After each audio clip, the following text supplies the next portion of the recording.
flip the lights on, and say, everybody, take a look at this shit. The crazy part about that whole shit is he had receipts on everything. Footage, timelines, recordings, witnesses, all wrapped into one big ass ball.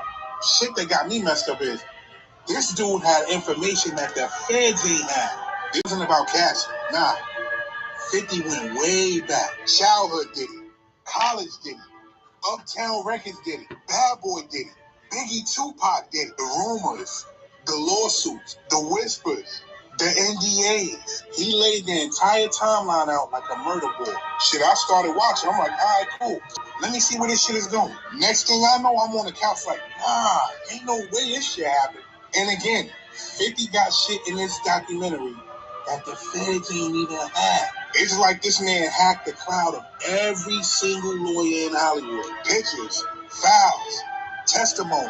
Then that shit just dropped yesterday. That shit is #1 on Netflix. He turned Netflix into the Diddy show all over again. And this wasn't some messy documentary. This shit was surgical. This shit was strategic, organized, calculated. Like 50 been waiting for years, just loading clip after clip. This man pieced together decades of patterns that people have been talking about, but just ain't want to say. 50 got to be the worst person in the world to have a problem with. That Sean Combs, the Reckoning shit was surgical. Let me tell you something. That Diddy documentary, 50 ain't just drop a film. That shit could be career ending for real. You watch this shit for 5 minutes and it's obvious. 50 ain't come to inform the public. He came to drag Diddy in the broad daylight, flip the lights on, and say, everybody, take a look at this shit. The crazy part about that whole shit is he had receipts on everything. Footage, timelines, recordings, witnesses, all wrapped into one big ass ball.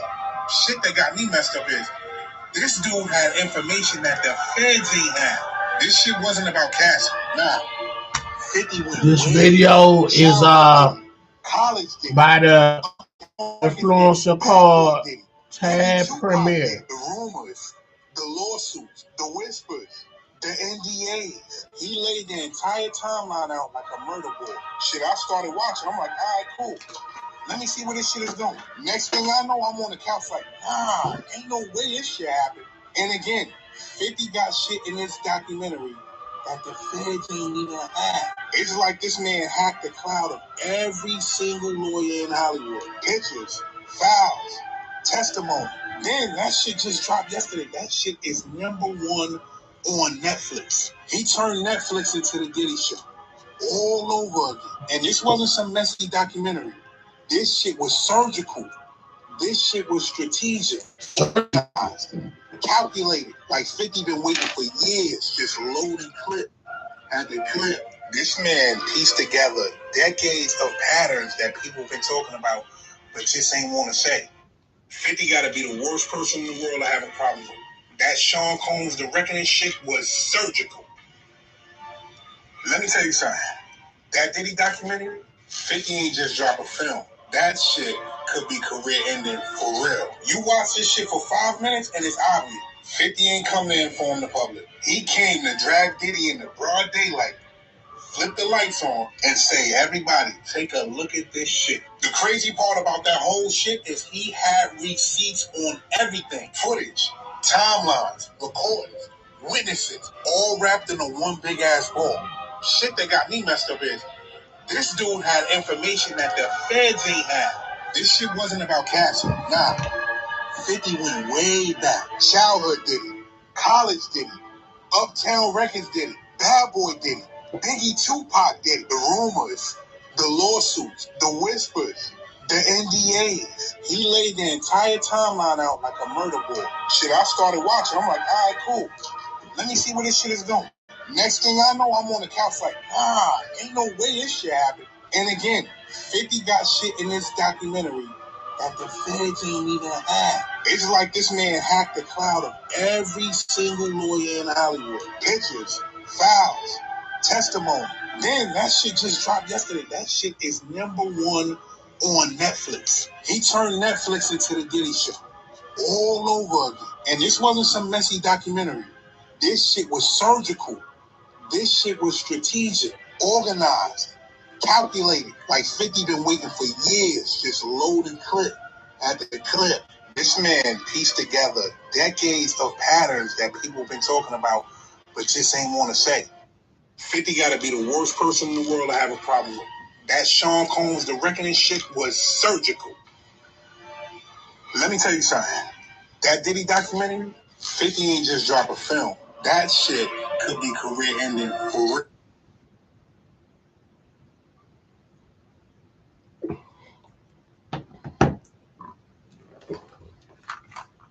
All right, you know, I wanted everybody to get their opinion off, and then I was gonna come with mine. Not good for Puff. You know,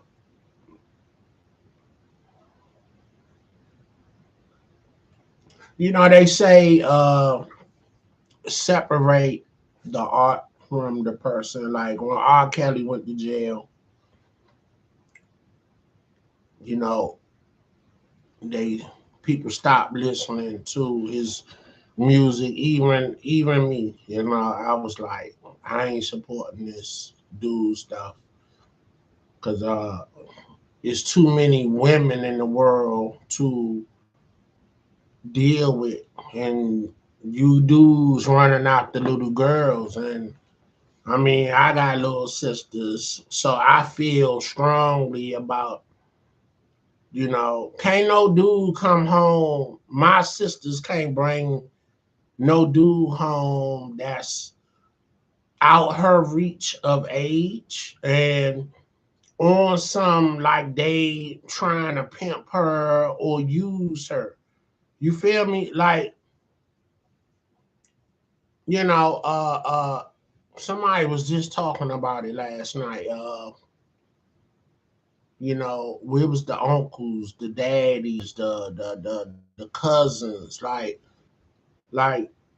the women that's being abused. I think they really being really sought after and scoped, and you got people that come around, they scope your family, they see who gonna bring them smoke when they decide that it's okay to put their hand on your daughters and your sisters and your nieces and all that. And I'm like, so when your daughters and your nieces and cousins and all that, when they become of age of dating and young men coming around trying to get at them, the date, take out, have sex with, you have to be a presence as their family as a man. You know what I'm saying? Just to let them know. Even when your daughter bring home guys, you let these dudes know, hey, this is precious cargo right here. You know what I'm saying? If y'all have disagreement of any kind, there will be no hitting. You feel me? Or it's going to be issues because of the repercussion. It's going to be repercussions of actions on anybody part. If she hit you, you better walk away. Because we're not accepting you hitting her back, and we not going to let the women feel it's okay to put their hand on men.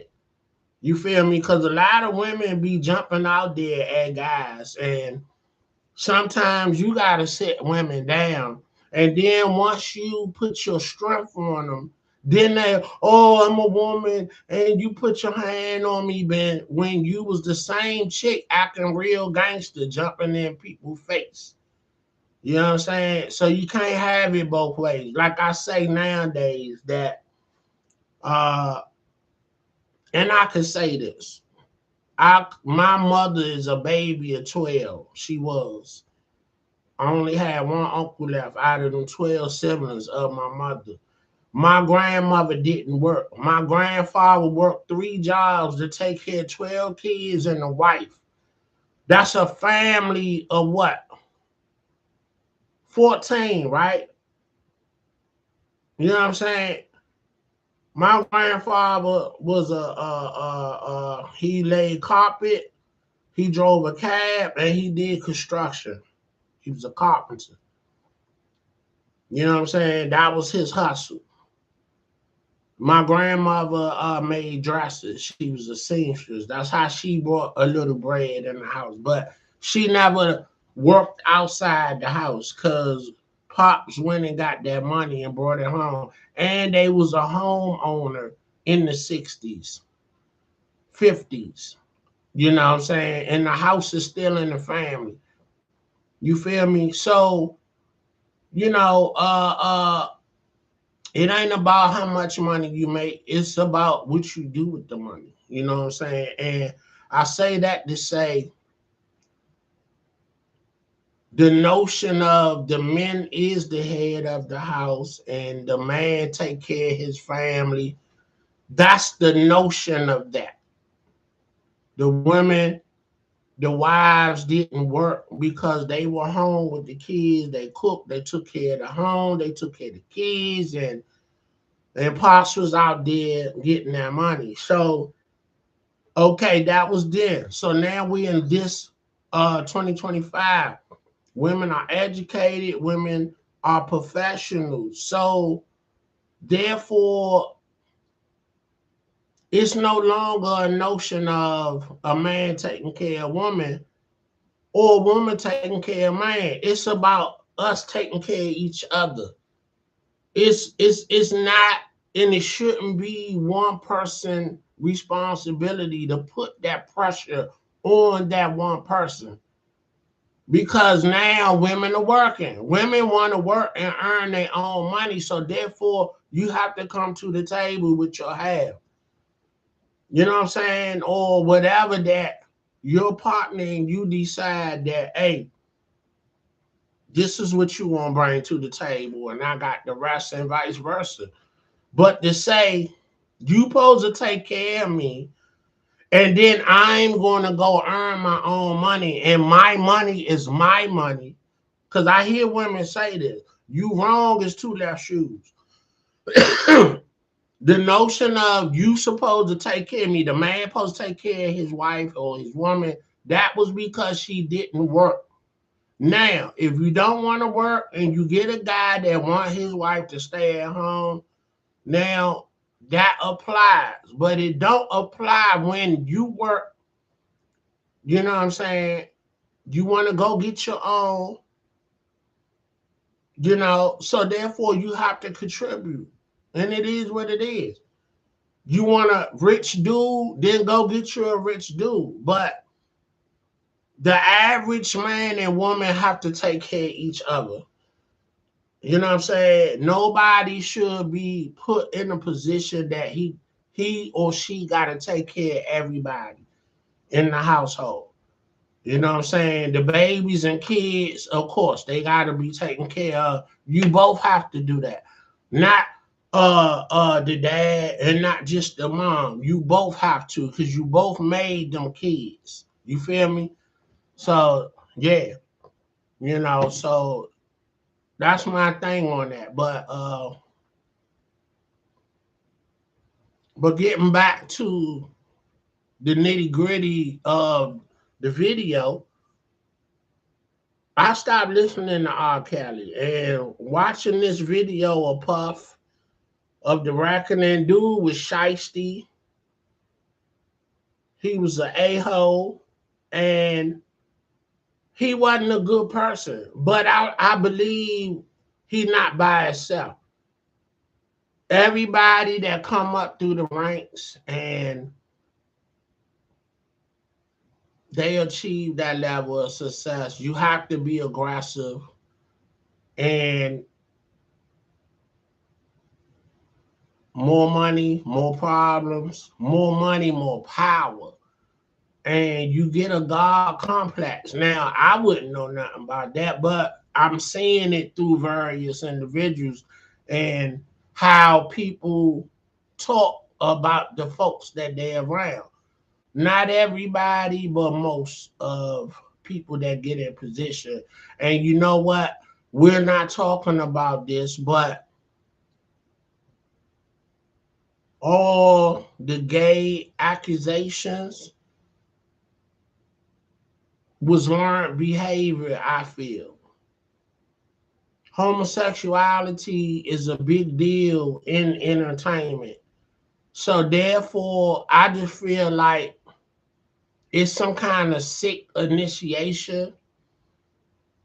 And once, as Cat Williams say, give your booty hole up, you know, you're in the booty hole game or whatever, you know.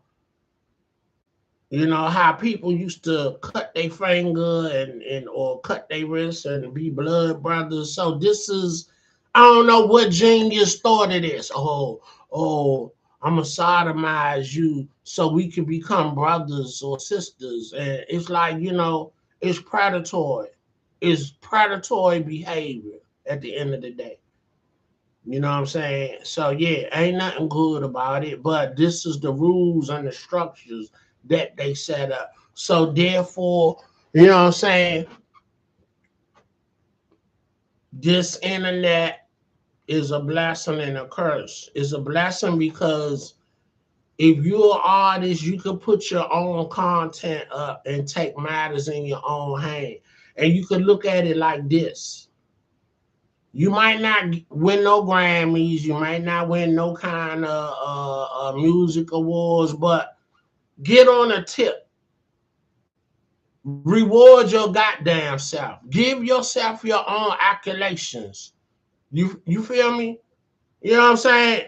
You know, you ain't gotta wait on nobody to give you anything. Reward yourself for the good work that you're doing and putting in work and time and shit. You know what I'm saying? Enrichment, upliftment, self-proclamation, you know what I'm saying? Self-awareness. You know what I'm saying? Last time I checked, this YouTube go out to millions of people. You know what I'm saying? Have your own award ceremony. You know what I'm saying? We are in a timeline of independence. You know what I'm saying? Make your own content and go have your own shows. Go rent a spot and go put on your own concert and have your friends and family members and advertise and do your thing around your city and where you come from and let people call and pursue you and you put a price up and hey, I got paid 500 for my last show. What can you do for me? And build your stock. You know what I'm saying? Build your worth of your brand and do your thing. You know what I'm saying? And you in full ownership of your content. Go to the brands and advertisers and get your own deals of branding and whatnot. You know what I'm saying? We done been look, we know what to do and how to do it. We are our own brand now.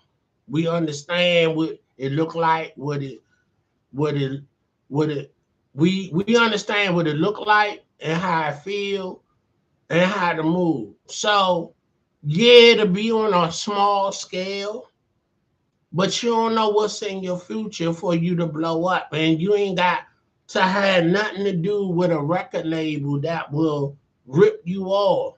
So let's look like this. Let's say this.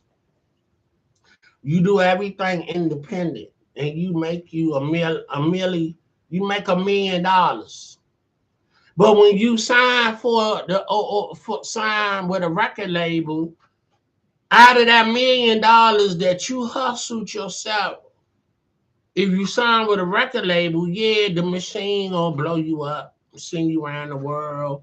Uh, uh, uh, uh, you'll get your fame, but will you get your fortune? You feel me?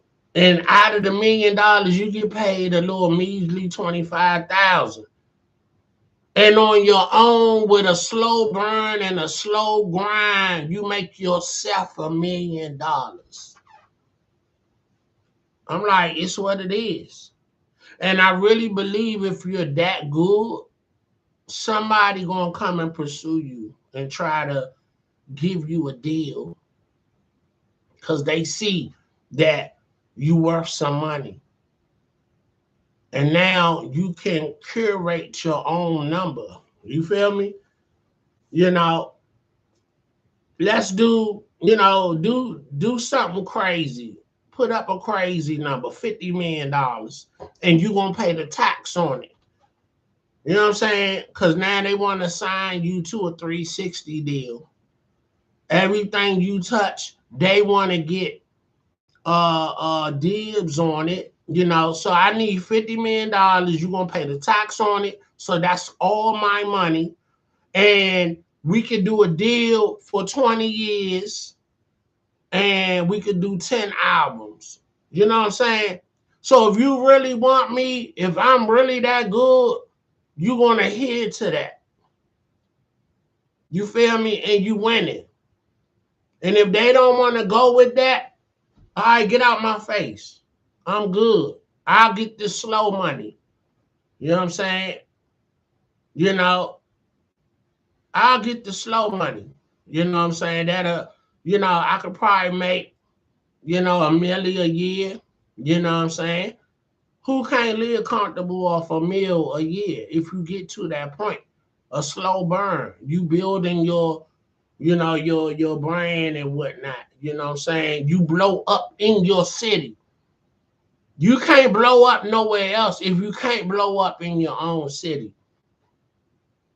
You know what I'm saying? We got a homie called Poot. His name Poot Chaney. He was Trey Chaney. That's his name. He was Poot on The Wire. When he stopped acting, and he went into the music game, he blew himself up right here in the city. You know what I'm saying? Clubs, different venues, and still going out for auditions on movie roles and TV roles and whatnot. But as he was waiting on scripts to get back at him, my man blowing up in the city, bringing the big boys to DC, like Nucci, Front Porch, how he bringing the stars here. Trey Chaney was bringing the top musicians here, like Big Daddy Kane. You know what I'm saying? CL Smooth, Pete Rock, CL Smooth, just to name a few. Rock him. You know what I'm saying? He doing shows with these guys. You know what I'm saying? He got the Howard Theater as a venue. He got a name. He has a brand, and boom. So he doing numbers as an artist, a music artist, and not only that, he edging his movie and TV career. You know what I'm saying? Meaning he doing big things and he getting checks. I just seen Clifton Powell from DC, and matter of fact, Clifton Powell is Trey Chaney mentor. And he said, yeah, I'm not an A or B list actor, but I'm in the middle. So that means I'm like a C, actor, you know what I'm saying? And, you know, just the movies that I've done, and he say I done touched $10 million in my career. And let me add to that. His kids is college educated, paid for. His son was going out with Sasha Obama. So that's how well he doing. His son dating the president's daughter. Like, come on, man. And he not even an A or B listing actor, if you will. But this man face is on every movie that you can think of. You know what I'm saying?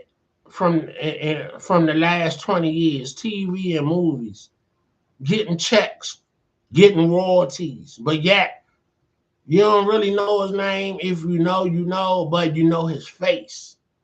His face is a brand, Clifton Powell. So, yeah, you know what I'm saying? So, I'm like, This video of Puff was not a good look, and 50 years of Patty Dude. And I would hate to be this man enemy because when he's relentless, he's relentless. He wants you waving the white flag, and you need to lay down and take poison and die. That's the only way it seems like he'll stop the pressure that he applied. You know what I'm saying? But like who went back at him? Rick Ross. That was a good back and forth.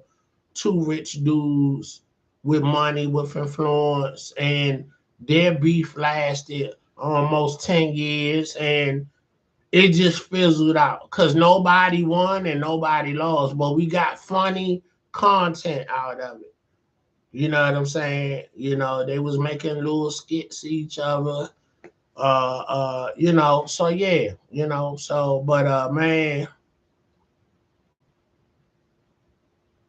I got a new perspective of Puff. And bottom line, and maybe this is real and sentiment to coming from me on the stream that I attempted to be a music artist in my teens and early 20s.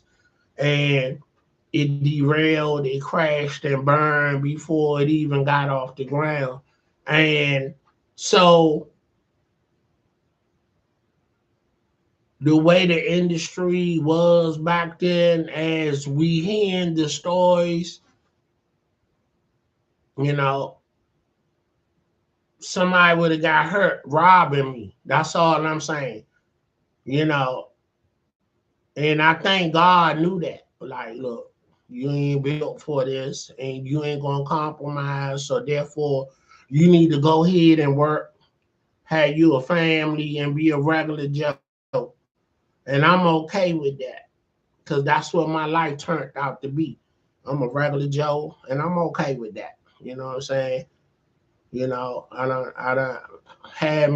done made two great families, and you know, my employment, I'll be in the business that I am in next month, be 30 years that I've been in the game of what I do for a living, and I did all right. You know what I'm saying? I did great. I ain't rich, but I ain't where I started from. I'm right there in the middle. What they say, middle class? Yeah, I'm middle class. And whatever that means, and that just mean I ain't rich, but I ain't hurting either. But I don't take nothing for granted because you up one minute and you could be down the next minute. So every day is you appreciate it and you be humble and you help people when you can, but you need to put your foot on people's neck when they want to play with you. Because people, even your own family, will watch you sacrifice real hard. And, you know, my schedule is 3, 4 in the morning. And then when I leave my house, I come back home around 8 o'clock ish because of the traffic that I got to fight to get home, which should take me an hour. It take me 2 hours to get home in the traffic. So I get off at 6. You know what I'm saying? 12-hour days. You know what I'm saying? So don't let people play with you. And what I mean is they'll watch you work hard and sacrifice and then think they're going to sit on the sideline and just feel like they can have their hand out or hit you with the you got it. You supposed to help family and we family. I don't want to hear that bullshit. Get off your motherfucking ass and go get yours. Like I got mine. Like I go get mine. I ain't had no help. My mother ain't had no money. When my grandmother died, that was my help. That was my mother's help. That was her backbone. And I had to leave college to go get a job. You feel me? You know what I'm saying? To help my moms and my 3 sisters. So I don't I do not tolerate excuses from nobody or why they can't get off their ass and go get it. If you ain't fucking artistic, you're not handicapped, you know what I'm saying? You know, you're not sick. What's your problem? I ain't feeling it. So don't miss me with the bullshit. But I will say, I'm gonna go on record. If I see you helping yourself, I will help you, but I'm not trying to keep on helping you. I want you to figure out a plan on, okay, you have a money issue. Now, what are you gonna do about it? What's your plan to execute for you to not have to call me no more? You know what I'm saying? Because that's how I give it up. It hurt me to ask somebody for shit. I hate owing anybody anything. And that's a pride that I carry. I don't like a motherfucker talking about they did anything for me. So I take it real personal when folks have no issue asking for shit. Just because. You know what I'm saying? Go get yours. Because I damn sure went and got mine. You know, so I'm gonna leave it like that because I be getting pissed off every time I talk about it. You know what I'm saying? And I'm not the favorite relative no more because I put my foot on a folks' neck. Let them know, look, it ain't my responsibility to pay your bills because you ain't getting up to pay mine. I'm not getting up to pay yours. So, and then what tripped me out is you choicey jokers. Oh, I ain't doing this and I ain't doing that. It ain't a good look. It's short money. Like, will you get off being so choicey when you broke? Ain't nothing worse than being a broke joke. A broke joke. Cause that's how everybody view you. Ain't nothing cool about being broke. And you always got your hand out thinking, oh, everybody supposed to, you know, give you anything. You know what I'm saying? And it's not a good look on a man. A woman, okay, you give it you get a little pass, but you still gonna get the smoke. But a man, you don't get no love. You a bum at the end of the day. That's it.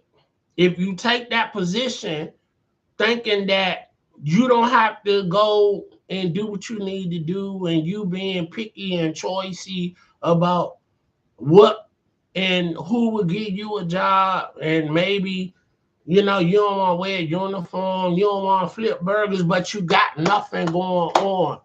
How can you be choicey? Either you stupid or you dumb or you both. I don't get it. And I ain't trying to entertain that. So I'm going to leave it at that.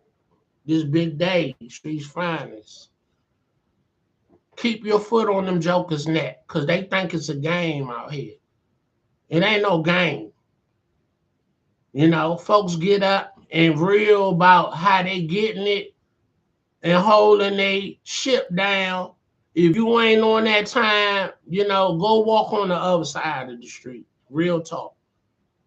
Family, friends, whoever. If it don't apply, let it fly. You know what I'm saying? But if the shoe fit, then you wear it. Peace. Real spill.